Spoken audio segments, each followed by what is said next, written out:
Uh, Great, thanks for US Horn of Africa peace advocates. I'm very glad to join and to be part of them. And we have discussion, I think we started from 2021. Definitely some people before me, but I joined the Horn of Africa platform in 2021. Among other professors and scholars and activists and experts from the Horn of Africa. My discussion points are 3 points, and I will add the fourth one. Hopefully I will just use 10 minutes because mostly I save some time and some ideas actually, because I'm a columnist, I write daily, so I need to save my ideas for writings. This is why I use less than the time that I given usually. The first point is evaluating the effectiveness of peacekeeping operations in Africa or in the Horn of Africa. My answer definitely is negative, and the impact of the peacekeeping mission in most times is prolonging the conflict rather than to stop the conflict. Just let me give you example. One of the problems that facing the transition in Sudan was the UNITAMS, which is a political mission by the United Nations. It is not a peacekeeping mission, but this gives you an indicator for how the United Nations intervention and their mission is not something will make the end of the conflicts in Africa. Rather, they are taking side of the conflict, and this is what happened in Sudan.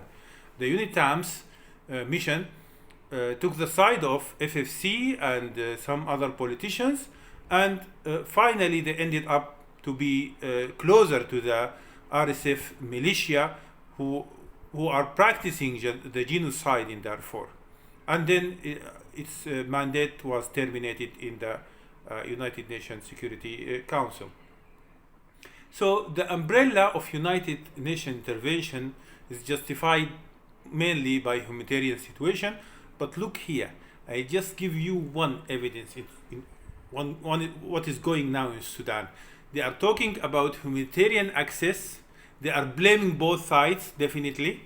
This is why they want to take big resolution and big decision from the United Nations. But what is happening on the ground is that the humanitarian assistance is going to the new settlers, that they made the genocide for Masalit in Darfur, which is an ethnic group, and then they settled in their areas, and now the United Nations is blaming both sides. Let us bring the humanitarian assistance, so that when you are talking about the humanitarian assistance, you think that it is going to the people that they need it.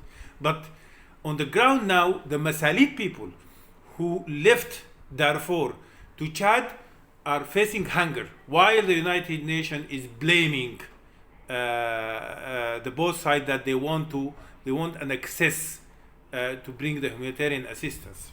So it is not balanced at all. The humanitarian assistance, when going to Fashir, the cities that surrounded by the Janjaweed and standing still till now, when the Janjaweed, which is the RSF, stopped the humanitarian assistance, the role of the UN is passive now, because someone is behind the scene, is manipulating the United Nations and playing with the humanitarian assistance in favor of the militia.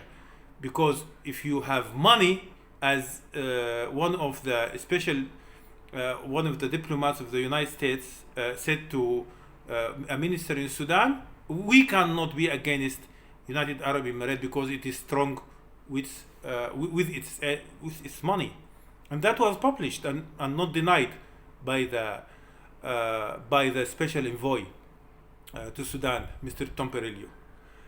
So this is my answer now, and I want to echo what has been said by Professor Muhammad Ali Hassan about the role of United Arab Emirates in the region.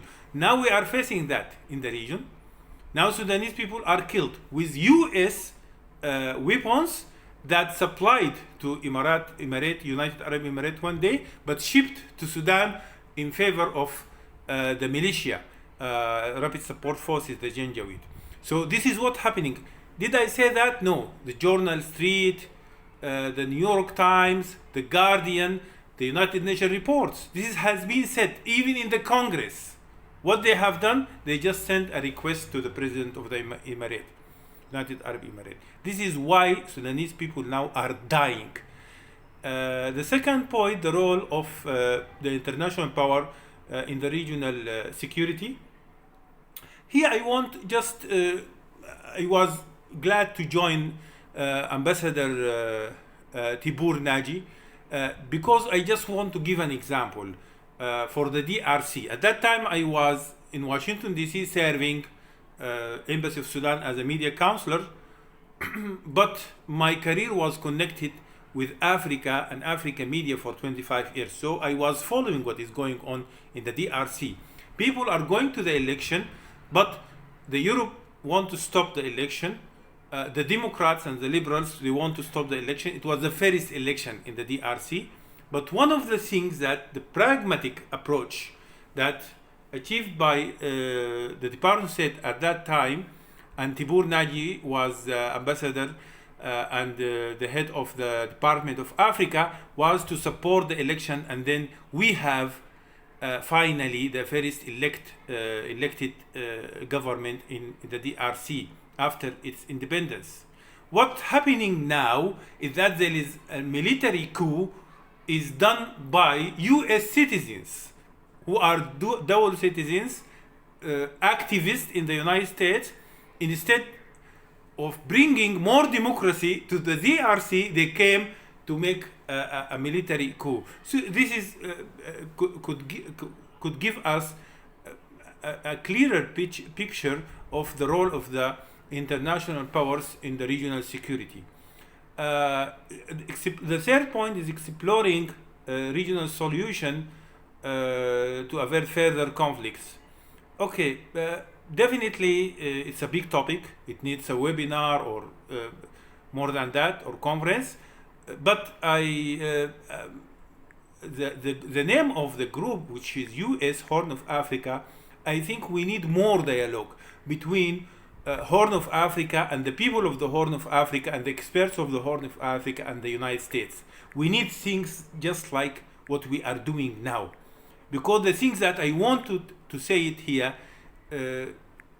could be approved from both sides, the American and the African. And this is what we need. Just like the issue of the Red Sea. I'm a strong supporter for the Ethiopian right to access the sea. I wrote several articles on that. I had interviews with Ethiopian TVs, Sudanese TVs, international TVs on this issue. In this case also I suggested the West Red Sea organization, which is different from the Red Sea Council, because the Red Sea Council is focusing on saving and protecting the Red Sea because it's international,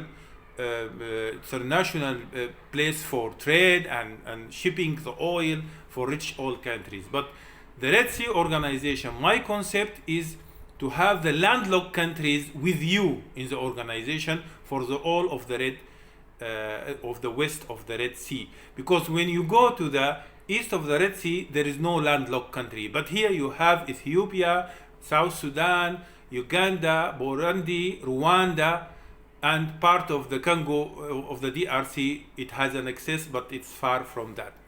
So we need, part of the solution, we need political debate on these things between the both sides.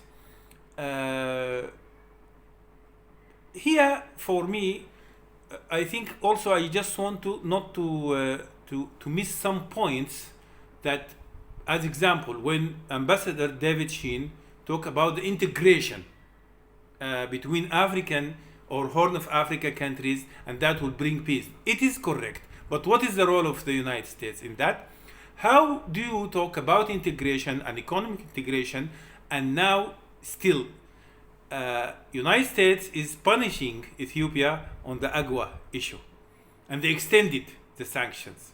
Why they sanctioned Ethiopia? Because there was a fight in the Tigray between the army, between some groups and the Tigray region. So the warriors are fighting, but United States sanctioned the farmers of Ethiopia, and now still sanctioning the farmers of Ethiopia because of the deeds of the warriors. Because AGWA is the benefit of the farming community for the economy of all. I want to mention things that said by Tibur Naji, that Africa is the least priority in United States policy. That is true, unfortunately, and that needed to be fixed. And we need an Africa policy. And one of my friends, an American press writer and a politician, Lawrence Freeman, he wrote an article saying that no Africa policy. This is American Africa policy. It is no Africa policy. So that we need to discuss that. Back to Ethiopia and Sudan and Egypt. Because I'm Sudanese, we are always the mediator between Ethiopia and Egypt. And some people, they are claiming that Sudan is against the GERD, backing Egypt in that. Untrue. I'm Sudanese. I used to be a consultant for a minister and then a counselor at Washington, Embassy of Sudan, Washington, D.C., and have free time. Then I'm back now with group of people who are providing the Sudanese government with consultancies upon request. We are not against the GERD. That is 100% false. Just Google my name with GERD.